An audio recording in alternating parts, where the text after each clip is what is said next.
happy July 4th, everybody, or July 3rd. I kind of made a decision not to be at home. Obviously, it's a life worth living, so do anything you want to do, of course. So, Bill, your volume is funny. Is it high or low or fuzzy or what? It's kind of distorted and sounds like you're in a trash can. Right. Oh, that's much better. All right, one sec. I think my holder thing was in the way of the microphone. Is that better? Much better. Okay, cool, thank you. Okay, so I appreciate on a day that most people are taking off that you guys chose to hang out with me for a little bit this morning. What are we grateful for? Let's start with that. I'm grateful for opportunity every day. When I wake up, I'm just grateful for another day of opportunity. Awesome, awesome. Any specific opportunity that you're referring to or that you experienced yesterday you want to share? No, just my opportunity to grow my real estate business, to learn new things and to implement it and to grow my business. Love it. Okay, who else? Anyone?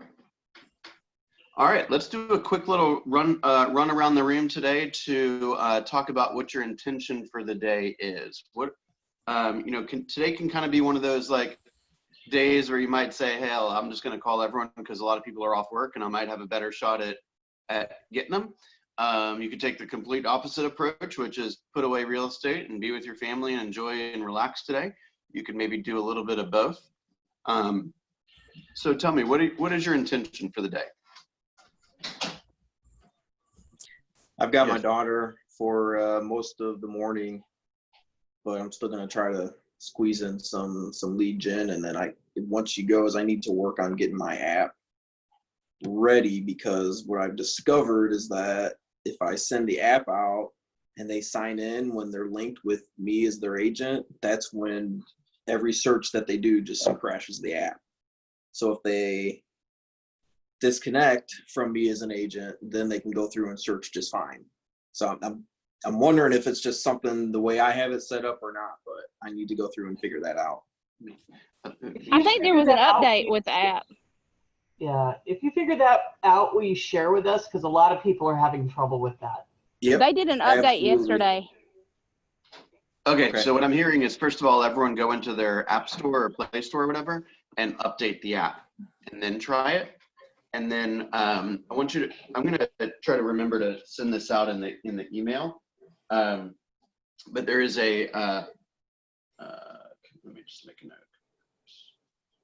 Okay, there's a bunch of people I've mentioned periodically that are great resources for command and app and all that kind of stuff. One is Nick Baldwin. These are all people that are available to follow on Facebook. Okay, number one, Nick Baldwin. Obviously, that's NickBaldwin. Obviously, our Sam Jackson, who has In Command with Sam as his YouTube channel. There's another gentleman named Marty Miller, MartyMiller. He runs a 66-day challenge where every day he's doing like a 5 or 10 minute video on another feature of command. That's a really good way to instill that habit of checking into command every day. There is another gentleman, or there's a couple of Facebook groups. Number one, there's one called KW Command. There's another one called Command Your Conversion. Okay. There's one more guy. His name is Jay Cermak, Jay, and his last name is Cermack. Yeah. These are all guys that are involved in Keller Williams. Many of them are regional tech trainers. They all do tons of video, and they have a pretty good following on their Facebook, particularly that Command Your Conversion and KW Command. If you're having a challenge like that, Brian, just pop it in there and say, "Hey, this is what I'm experiencing. Has anyone figured out how to fix this?" And then you'll get some interaction. And and I got to tell you, as crazy as this sounds, all these forums are phenomenal ways to make sure that people know that you're in tune, that number one, you take your work seriously. Number two, you're resourceful. Number three, you're up to speed on all that Keller Williams is doing. And when they know that you're in Roswell, Georgia or Metro Atlanta and they have an opportunity there, hell, you may get it, right? Right. So these are some forums that you can start to get some, I don't want to say popularity, but become more known in the Keller Williams world, so that some opportunities might come your way. Does that make sense? Makes sense. I'm starting a post right now. So thank you. All right, beautiful. Everyone get those names? I have a question. Yeah. Has anybody else had trouble with their website when you click on the link to the website? It does, like if it's yours and it's in your email signature or whatever, and you click on it, it doesn't take you to the, does it need an SS security, SSI, whatever it is, key, you know, Phil? You mean HTTPS? So like I put in my email signature, Yeah. www.jennyvereen.com. And when you click on it in my signature, email signature, it doesn't, it says pages not available. Okay, so And I first think- of all, you need to make sure that you have, there's one issue that may not be KW related, which is like, who do you have that jennyvereen.com through? Is that through like GoDaddy? Because you need to I make need sure to you're double having the check. right. Yeah, I need to call GoDaddy. That's what I should do. They're hosting my domain. That's right. I'll call them. Uh-huh. Yeah, so they're going to be a good resource to make sure that that's set up properly and you can, that it's being forwarded properly. That would Yep. be one issue, non-KW issue. The other issue would simply be, you know, are you using the right domain name, and is there some kind of glitch with the system? So that's And a few different things it could be. I did work with GoDaddy on it or whatever, and then I noticed that some other KW agents were saying that in those forums. So I wondered if anybody in our office had trouble with it. But I will call GoDaddy again and see. Wow. Okay, cool. All right, let us know if you figure something out that that could help all of us. Okay. Thanks. Okay, let's talk a little bit about, do you have kind of a mindset and an approach to today in terms of using it as an opportunity to find people that you might not be able to catch sometimes because they're not working or because they are working, and trying to be respectful of the fact that people have days off and these kind of things? What are your intentions for the day?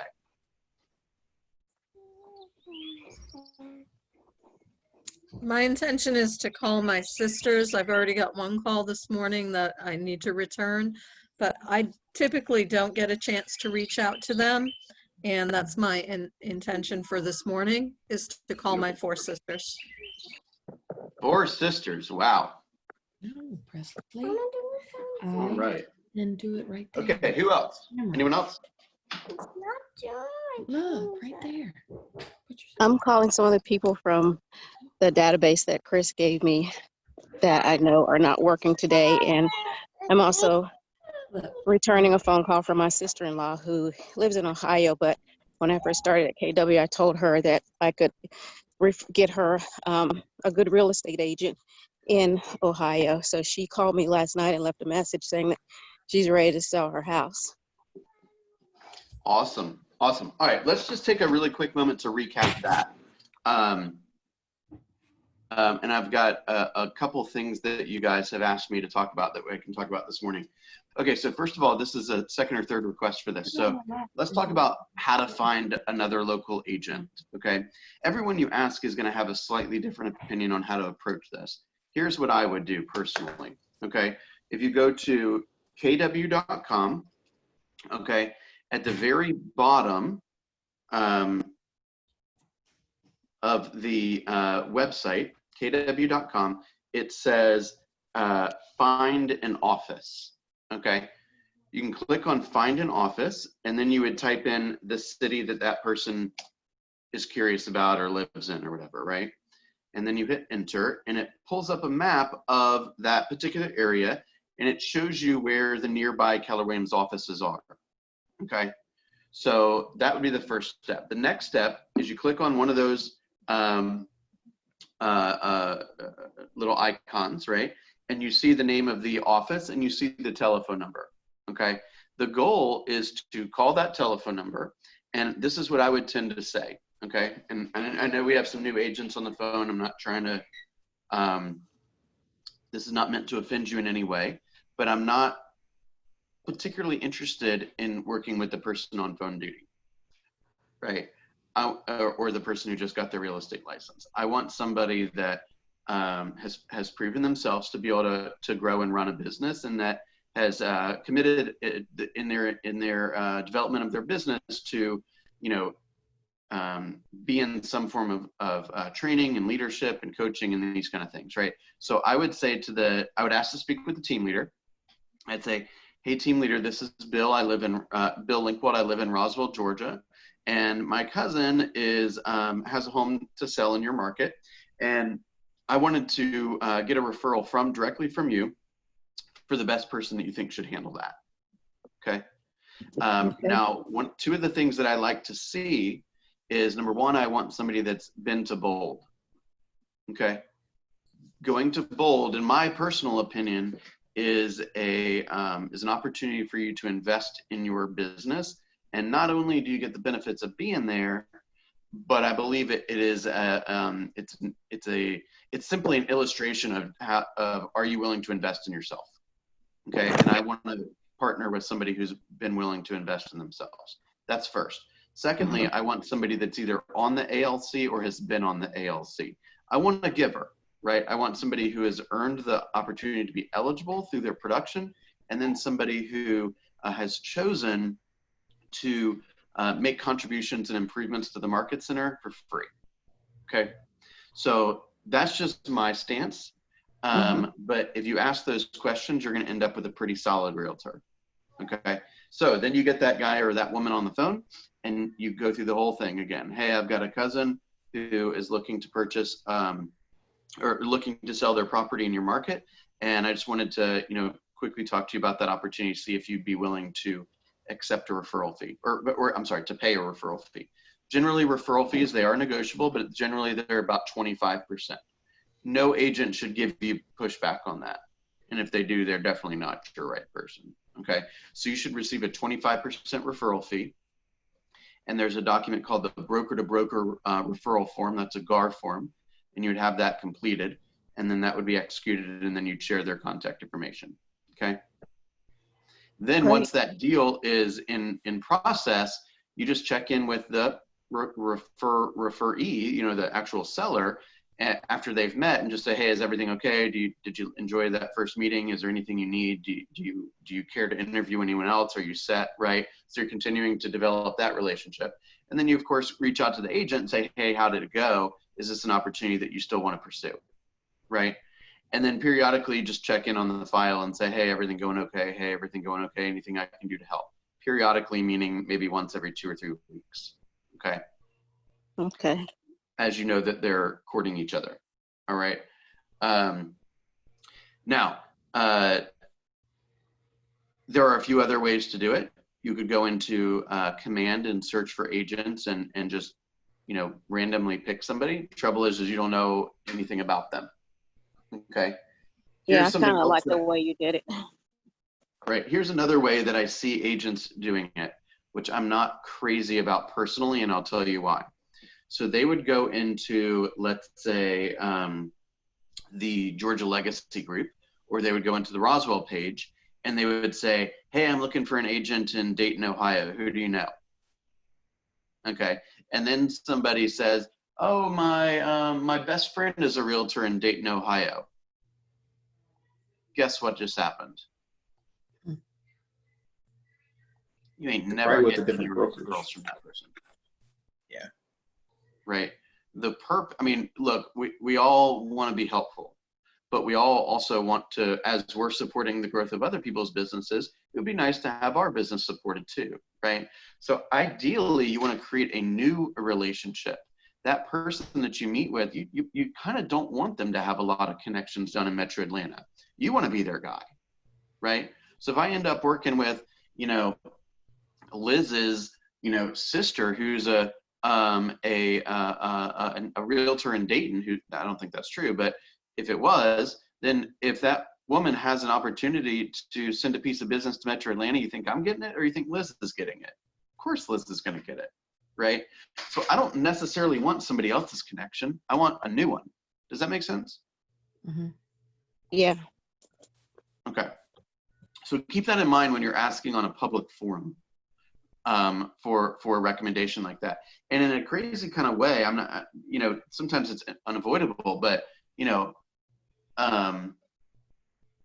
if you end up helping support somebody's business that has a, you know, a huge obligation to feed all their real estate needs to somebody different, you have to evaluate that. Could I support somebody's business who I might be able to get referrals from, or am I just supporting somebody's business and meanwhile not choosing not to support somebody else's business who could support me? Does it make sense? I know it kind of sounds a little, I don't know if you'd call that selfish or smart business or what, but do you see what I'm saying? What do you think about that? Do you see a problem with that? That just makes sense to do it the way you said it. I mean, you want to build your own referral network, so why would you ask someone who has a relationship? Because you're right, you're not going to get that other person's referrals. It just makes sense what you said. I never thought of it. I see those posts all the time, and I just never thought of it that way. Right. By the way, I used to, oh my gosh, I used to talk about this a lot when I was at TL. It's like, we used to do this thing at team meeting where people would like talk about up and coming listings, right? Oh, I have a new listing. You know, we're going to be pricing it somewhere between 350 and 380. It's like, well, you definitely aren't getting 380 from anyone in this room. Right. Right? Right. Like, watch what you say, my God, right? Okay. I saw a couple smiles out there. Those are the kids you can never tell a secret in elementary school. They'd run and Right.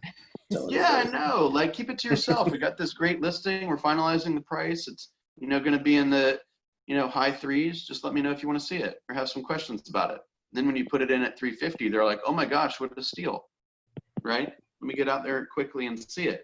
If you say, yeah, my seller would take 350 because they really got to get to Chicago. It's like, oh my Lord. Goodness. I had to pull a couple of our agents aside and be like, you understand what you just did, right? Okay.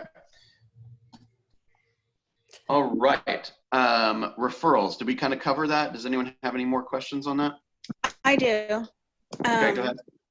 Do you ever, here, I was just putting in the chat, I'll just do it. Do you ever ask the team lead when you call if they have any agents who don't have a connection in the Atlanta area who want to create a referral connection? Because just because they've been in bold and done these things doesn't mean that they don't already have somebody here. You're right. That's a really good point.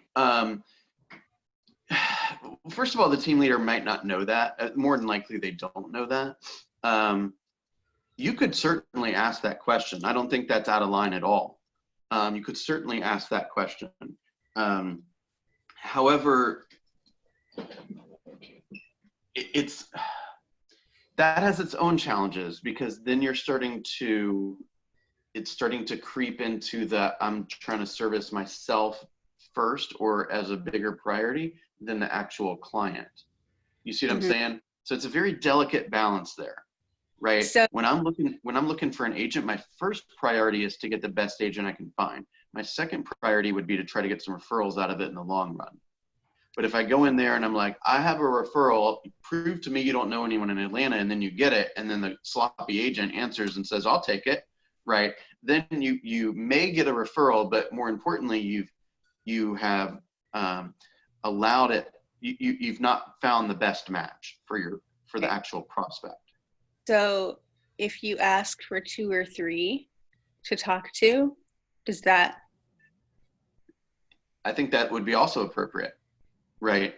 I mean, you guys have probably noticed I'm kind of a high D. Like, just tell me what time it is, right? Don't tell me how to build a watch. Just tell me what time it is, okay? Right. Okay, I'm in the middle of hosting a phone call right now. Can I have just a moment? Hello. Okay, so Hello. just give me one. You're the team leader. You know who I should talk to. Just give me one, right? Mm. But you might have some kind of interesting. The prospect might have some kind of unique needs, and maybe you want to chat with a couple of people. That's totally on you.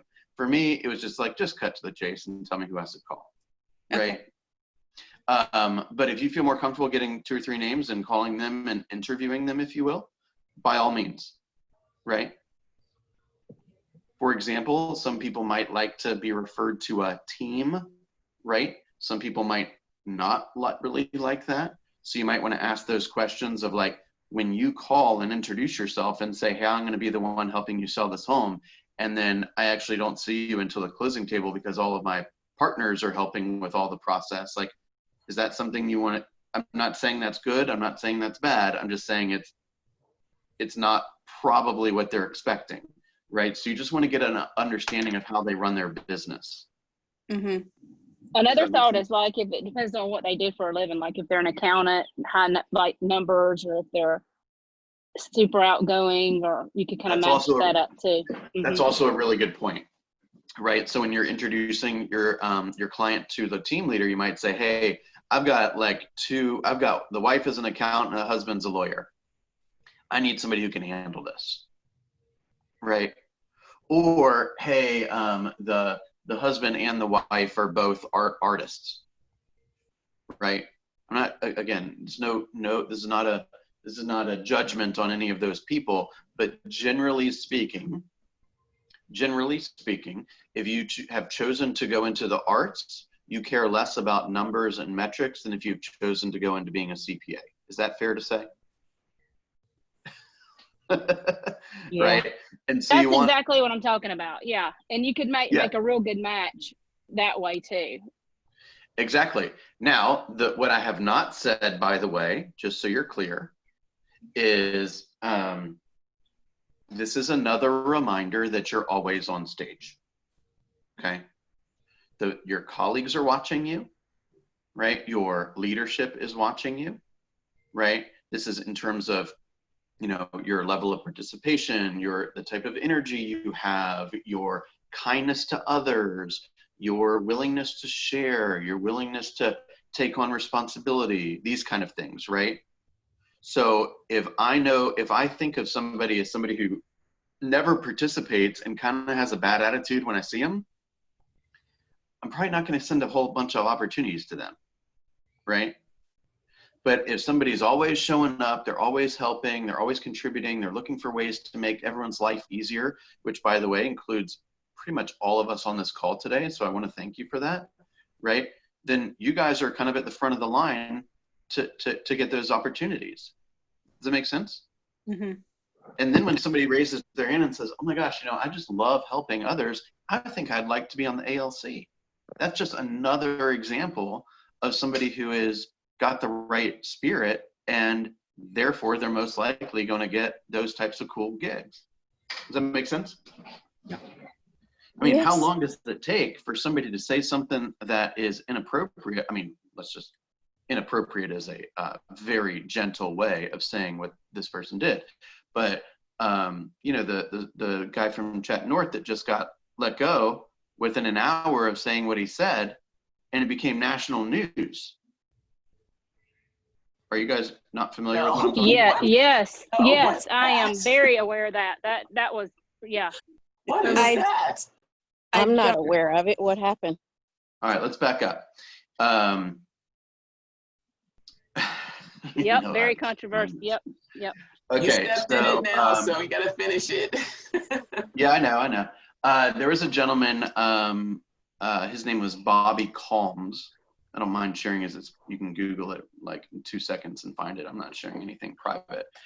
This is an agent out of the Chattahoochee North office. I've never met him. I don't know anything about him. I mean, I do now. Plenty.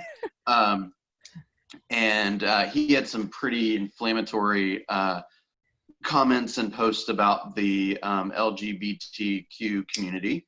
And basically he was let go. He was dropped immediately as soon as it was seen. Within an hour of posting. Yeah, within an hour. Mike and Aubrey Mike and Andy and LB and all the leaders in Chat North, probably quickly got together and said, this is over, no discussion here, no discussion necessary, right? And dropped him. And it became national news. It was on Inman, INMAN.com is basically it's kind of like the TMZ of real estate, if you will, but it does still have a lot of good content. They definitely have some ways of spinning certain things they want to spin, but it was news there too. Okay. He was dropped immediately. Andy has made some posts in this about on the Georgia Legacy Group, which, by the way, hopefully you all are a part of. Georgia Legacy Mastermind, Georgia Legacy Group Mastermind on Facebook. So anyway, just be so careful about what you say. If you're a bigot, keep it to yourself. My God. Okay. This guy will probably never get another job in real estate. Maybe never again. Right? Because anytime somebody searches him, and anybody is certainly going to search, I would think, if you're going to get into business with somebody, you're going to certainly search their name on the web. Right? And they're going to see that this guy is a nut. I wish we could learn from him. Like, I wish we could. You can. You just did. Understand why. I mean, that I'm so sad that he's that weird, and that's just terrible. Well, I know this sounds crazy, Jenny, but nothing's stopping you from calling him and saying, "Hey, I just want to ask you some questions. Like, I just got to understand you." Yeah. I mean, like that's a really bad choice, and hopefully he's not. I mean, that's probably the biggest understatement of the year. Yeah, and it's just, I mean, you hope that his heart isn't full of that hate. You really do. Well, unfortunately, the same day, if you guys didn't catch this, does anyone know who Seth Campbell is? I recognize that name. Is that the guy who got beat up or something like that? Did he get beaten by somebody for making racial or some kind of, I don't know.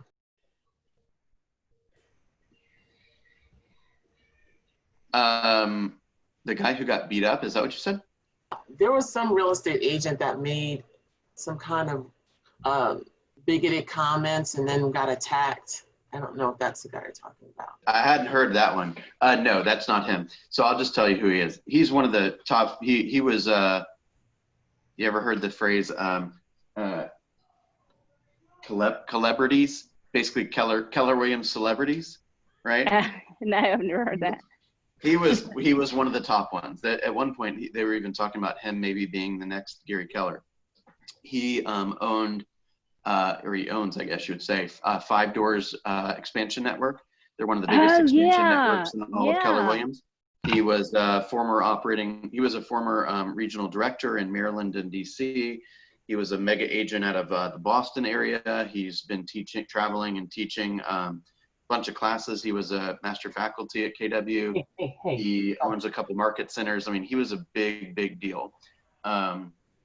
He was just let go from Keller Williams over sexual issues, sexual accusations. So, like, we're not messing around, okay? Like, the bigoted stuff, it ain't gonna fly, okay? You can be a bigot, but you can't be a bigot and work here. Make sense? And to let somebody go of that stature, I mean, I'm not saying stature should have anything to do with what's acceptable in their behavior. Please don't hear that. But we're not looking the other way because one of our leaders does that. Does that make sense? Yes. We're all on stage. That's good. All That's the time. right. And it's what's in your heart. It'll come out. Yeah. Yeah. And I mean, I've gone to dinner with Seth. Like I know Seth. I've been to many of his classes. Like I've spent a good amount of time with him. No one is we're not looking away for anyone. So just understand that, now is a very very sensitive time in the world, right? You got people wearing a mask has become a political statement. I mean, how ridiculous is this? I didn't know that. right? So like you talk about wearing a mask or not wearing a mask, somebody could choose not to do business with you. I'm just keep it positive online, okay, guys? That's silly. Exactly. Keep it positive. The takeaway here is keep it positive online. People are watching you, and they're going to determine based on a quick Google search if they want to interact with you in a business format. Does that make sense? Yes, it does. Yep. I'm Yeah. not saying whitewash yourself. Right. I'm just saying be aware that people are watching you. Does that make sense? Yes. Okay. Okay. Couple of things. I just want to give you a quick review of our numbers from last month. We do still have some people that you know who you are. Yes, I need to re-report. Support. Sorry. You must have a guilty conscience on you, Jenny. I'm purposely not mentioning you, but you always speak up. I need to do it. I'm sorry. Do it right now. All right. So anyway, I just want to make a couple comments on what I'm seeing. Okay. Number one, our lead generation hours a little down. It's like about 25% down from last month. Our practicing hours, it's also down a good bit. Now, if you're getting more database ads and booking more appointments, I can see that if you shrink the practicing hours a little bit, I get that. We actually went down in those as well. So command hours we were down. Total contacts we were down too. So we're at 3,632 contacts. That's down from 4,700 the month before. Now we did do a really good job of database ads. So I want to point that out. I want to congratulate you, and I want to give you some acclaim on that. Okay.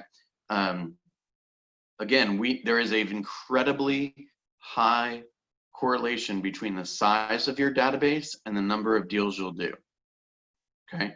So please keep that in mind. The stats say that for every 10 people in your database that you properly communicate with each or throughout the year 36 times, you will get one transaction. Okay. So that should be many of you have met with privately. That's been one of our focuses all the time is what is our commitment to growing our database throughout the year, throughout the week, throughout the day. Does that make sense? Pretty good on the relationship between appointments set and appointments held. So good job on keeping that percentage higher than it's been in the past. Okay, we set 58 appointments and held 48. So good job on that. And I'm aware of at least 2 of those that are supposed to be this week that haven't been actually reported. Listing appointments were a little down, 15 listing appointments, 8 of them taken. That's also a little bit down. Where our goal, remember, is 17 appointments, listing appointments held, and 13 appointments taken. So remember, that's going to be one of the biggest leading indicators of our business is, are we taking listings? Number one, are we going on the appointments? Number 2, are we taking the listings? So remember, if we're not taking the listings, we got a lack of things that we can show the world that we're in connection with, right? So if you don't have a listing, you got to go borrow somebody else's listing, do an open house, or borrow somebody else's listing, do a Facebook lead accelerator post through command or something like that, right? Contracts written and pendings are down as well. So, I know we got lots of stuff going on. That's why the calendar is so critical, right?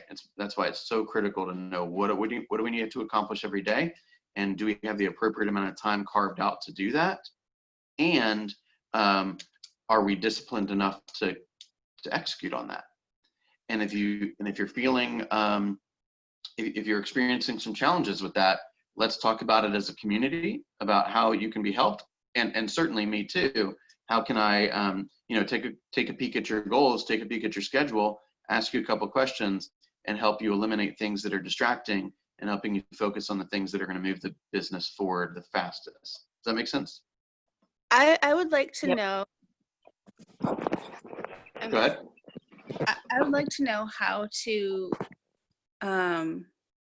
utilize the smart plans.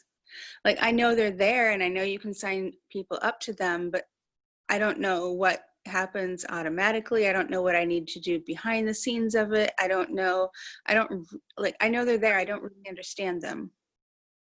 Okay, cool. Let me answer that question real fast. So the first thing I'm going to suggest is that you go to Marty Miller and Sam, and even simply going on to KWU and Googling, what's new in smart plans or something like that, and you'll see some updates on kind of best practices. From a 30,000 foot view, smart plans are simply designed to automate certain things that you might otherwise do. So a smart plan would be like, you can go in and see like descriptions of what they all are, and you can create some yourself. So a good example of a smart plan would be a birthday call, right? So you call, it alerts you every, it'll alert you like on the day that the person's birthday is. And so when you log into command, it says, hey, you need to call this person, it's their birthday, right? Another smart plan would be automating sending out a every 2 week or every month neighborhood nurture link, right? Another smart plan would be the quarterly call. So I put Liz on a quarterly call, and then it gives me a reminder every 3 months that I need to reach out to her by phone, right? So it's basically it's a work automation flow. So it's taking something that would take man hours and energy, and quite frankly, remembering you're supposed to do it, and automating it. But like, for example, neighborhood nurtures, where do those come from? The emails, how do we connect it to that? Oh, so that's going to be something you need to watch on the smart plan video, because they walk you through all of those steps. Okay. I can't recommend Marty Miller enough. I mean, he's got a 4.0 now, but I think 4.0 is a bunch of higher level stuff now. But go back to 3.0 and just start from day one. It talks about tagging everything. It talks about setting up your smart plans.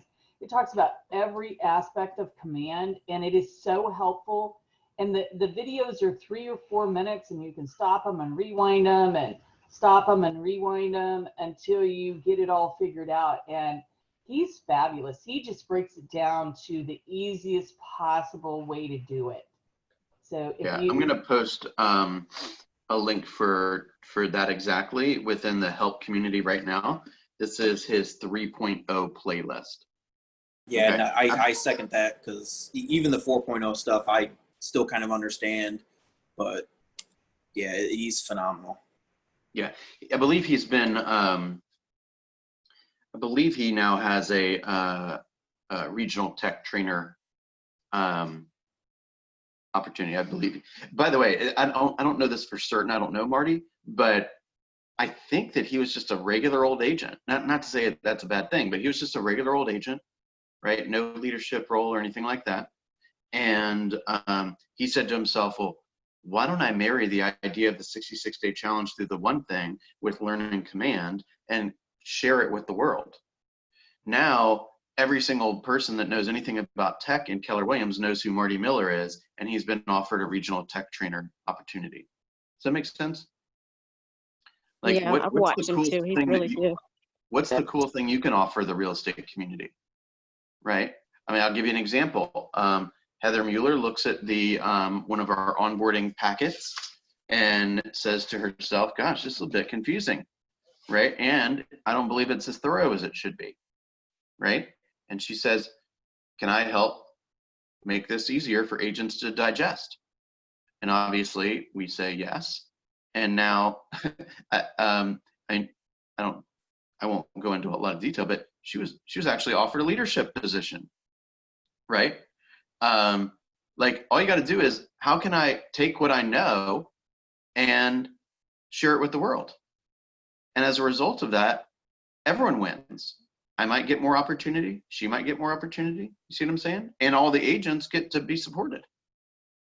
Does that make sense? Yeah. Yes. It's kind of cool. So thank you, Heather, publicly. Many of you don't know, Heather's been working quite a bit behind the scenes with the leadership team, kind of fine-tuning our onboarding process, right? Yep. Congratulations, Heather. Awesome. Thank you. Okay, I have a tiny bit of bad news, but I have a tiny bit of good news, which is I was not able to secure a guest for today's success series. from 12 to 1, although I do still have it on my calendar.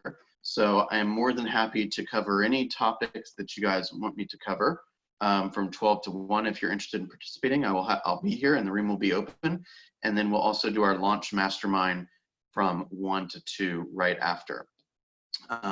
So I've got tons of notes and cool ideas of the MAPS models course. We can spend some time on that during the success series. This is a course that I've been participating in for the last 2 weeks. It just finished yesterday. And they basically took all of the models of Keller Williams, all the recruiting models, the leadership models, the growth models, the agent business models, all that kind of stuff. If you guys are interested, I'd be more than happy to give like an hour kind of condensed version of that course and do a lot of screen sharing and kind of walking you through some of that stuff. The actual booklet is about 193 pages or 192 pages. I have uploaded that to our Google Drive, so you can follow along. I got tons of information I can share from that. That was just like mind-blowing moment after mind-blowing moment, okay? And for those who we've got a coaching call today with, I didn't take off today, so if you want to keep those appointments, I'm certainly happy to, okay? Hey, Bill, can I make a request for when we have one of our special guest opening spots? This morning when Donna and I were doing our script practice, we were talking about the close to pay. I had a few questions for you yesterday, and I was just wondering if that maybe having Aaron and Lee on one day would be beneficial for everyone. Yeah, actually, Lee and I are thank you for bringing that up. Lee and I are actually in the process of sorting that out right now, because we want to do pay at close, and we also want to do just kind of walking through the opportunity thing and how to make sure that the percentages are done properly and all that. So that's definitely at the top of the list right now. Okay, awesome. Yeah, I screwed all that up yesterday. That's okay. We'll figure it out. By the way, I never did a pay at close. All the closings I ever had, I've never done a pay at close. Not because it's bad. I'll tell you the reason I never did one, because I never had my file straight, to be perfectly frank with you. And pretty much every policy, according to paperwork, that Keller Williams Roswell has now is to fix my problems. But I'm sorry for that. But I just dealt with it after the fact. But so pay at closes are not required. They're just a way of helping you make sure that all the checks that ultimately will get cut are cut prior to closing rather than after closing. The reason you would do that is so that you can get your actual check at closing. Otherwise, you're going to bring it back to the office and get it the next day. Okay? That'll probably be me. Cool. All right, y'all. I'll see you at 12 o'clock. Have an awesome day. Thank you. Thanks, you too. Thank you. Bye.